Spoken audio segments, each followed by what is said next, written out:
प्रभू येशूच्या नावाला धन्यवाद असो. प्रियजनांनो, आजच्या धड्यामध्ये आपण पाहणार आहोत की ज्या वेळेस लोक वाईट परिस्थितीमध्ये असतात आणि त्याच परिस्थितीमध्ये ज्यावेळेस देवाचा आदेश त्यांना मिळतो, त्या आदेशावरती ते विश्वास ठेवतात, यासाठी की त्यांना खात्री आहे की प्रभू परमेश्वर त्यांना जो विश्वास देत आहे, जो वचन देत आहे, तो सामर्थ्यशाली आहे आणि तो त्यांची सुटका किंवा मुक्तता करल.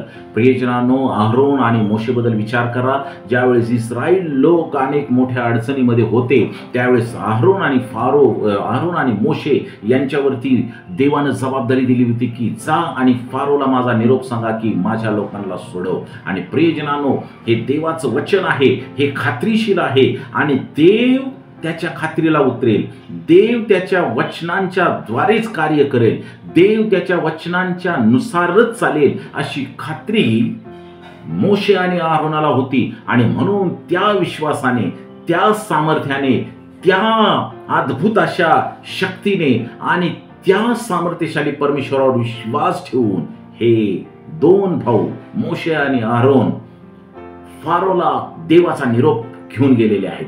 प्रियजनांनो, परिस्थिती कितीही बिकट, कितीही वाईट असू द्या, परंतु देवाचा निरोप सांगण्यासाठी ते कमी पडले नाहीत. काय आज तुम्ही आणि मी कठोर परिस्थितीमध्ये सुद्धा देवाचा निरोप घेऊन जाण्यासाठी तयार आहोत का?